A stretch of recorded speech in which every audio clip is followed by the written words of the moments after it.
કુદરતની સાથે જીવન પરિવર્તનના કાર્યક્રમમાં આપનું સ્વાગત છે. ભલે આપણે ખેતરમાં બીજ, ખાતરો, પાણી અને માનવ સંસાધનોની સમાન પ્રમાણમાં અને ગુણવત્તા આપીએ, તો પણ તે વિવિધ પ્રકારના જમીનમાં વિવિધ પરિણામ આપશે. જમીનનો પ્રકાર જ ખેતીમાં લગભગ બધું નક્કી કરે છે. જમીનની ગુણવત્તા વિવિધ સ્થળોએ બદલાય છે અને સારી જમીનની ફળદ્રુપતા વિપુલ પ્રમાણમાં ઉપજ આપવાની શક્યતા પૂરી પાડે છે.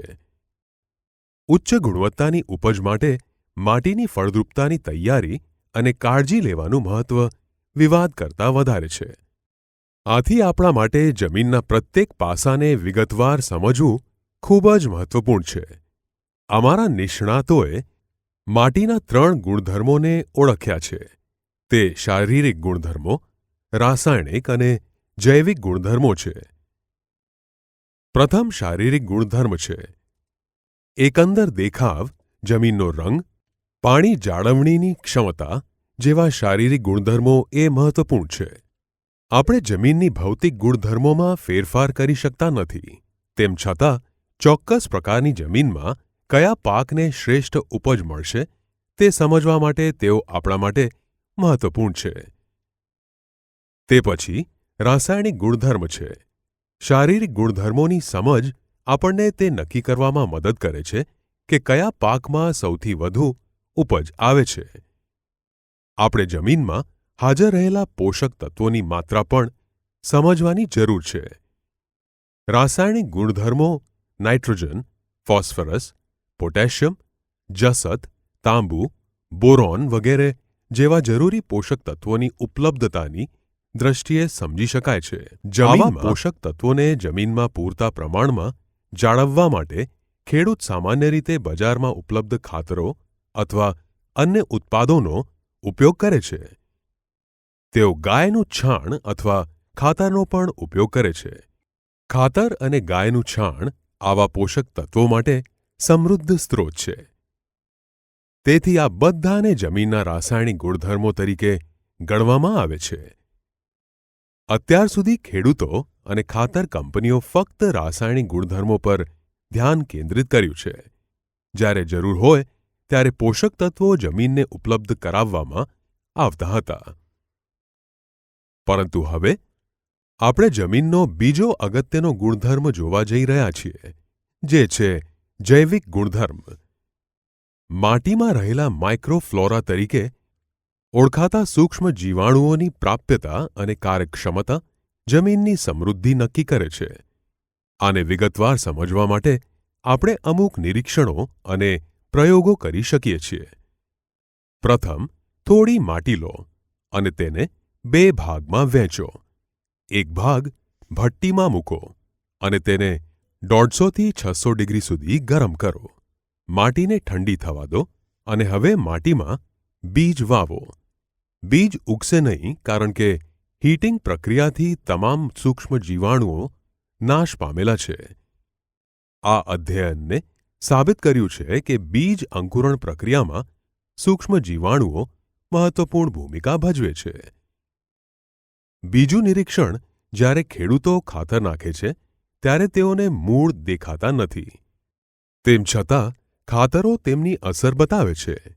પોષક તત્વો મૂળ સુધી આગળ વધી શકતા નથી અને તેથી તેનો અર્થ એ છે કે સૂક્ષ્મ જીવાણુઓ જમીનમાં ખાતરનો સંગ્રહ કરે છે, મુક્ત કરે છે અને પુરવઠો આપે છે.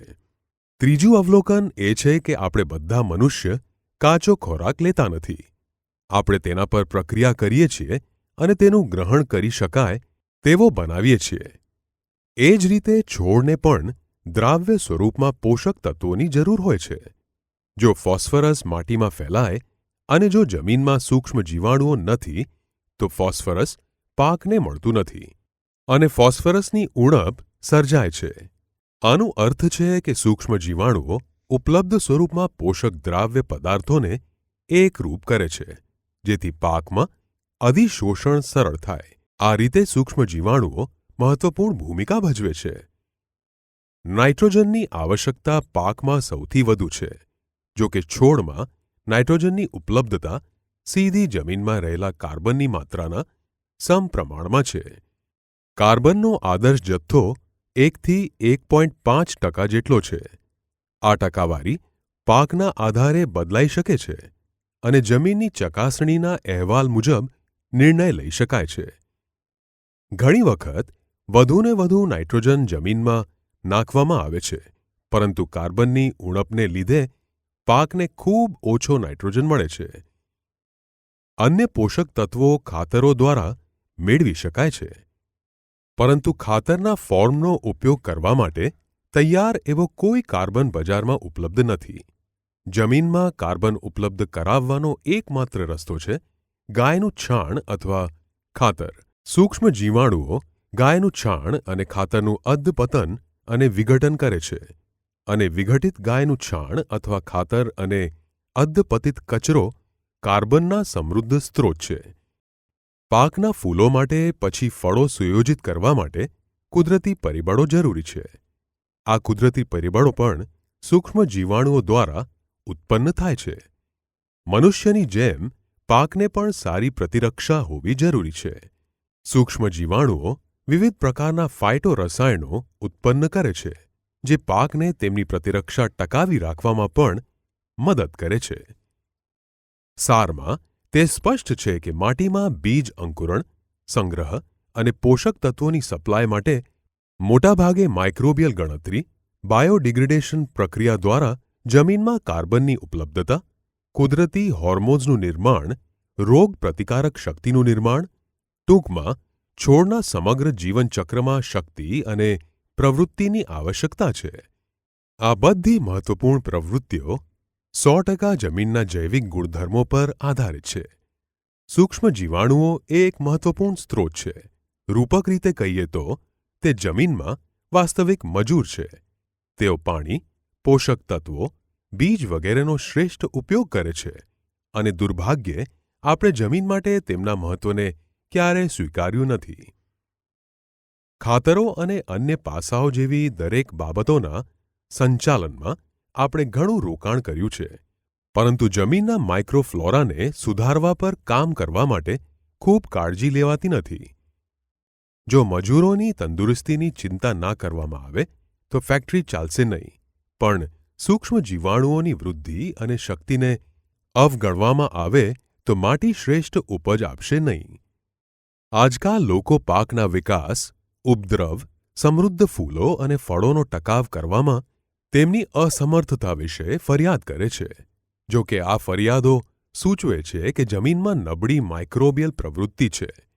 જેમ કે શ્રેષ્ઠ દવાઓ કોઈ મૃત વ્યક્તિને સજીવન ના કરી શકે, તેમ રસાયણો મૃત જમીનને સજીવન કરી શકે નહીં. તે સૂક્ષ્મ જીવાણુઓ છે જે માટીને જીવંત બનાવે છે. કેરિયોનમાં એવા પ્રકારના સૂક્ષ્મ જીવાણુઓ ઓળખી કાઢ્યા છે, જે વિવિધ હેતુઓ માટે જરૂરી છે.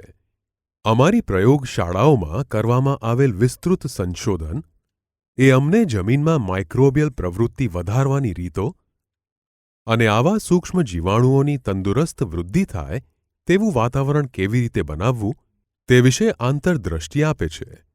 વર્ષોના સંશોધન પછી અમે જૈવ કાર્બનિક ઉપાયો જેવા કે બોસ, બોફ, ઓરિકન, ઓનિટોન અને કેમેટન સાથે લાવ્યા છીએ. માટી અને ખેતીની પદ્ધતિઓમાં જૈવ કાર્બનિક ઉપાયોનો ઉપયોગ માઇક્રોફ્લોરામાં સુધારો કરે છે અને જમીનની સંપૂર્ણ પરિસ્થિતિને ફરીથી સ્થાપિત કરવામાં મદદ કરે છે. તે સૂક્ષ્મ જીવાણુઓની વૃદ્ધિ અને કાર્યક્ષમતા માટે અનુકૂળ વાતાવરણ પ્રદાન કરે છે. આનાથી જમીનની ફળદ્રુપતામાં વધારો થાય છે, જે બદલામાં ઉપજમાં વધારે વળતર મેળવવામાં મદદ કરે છે.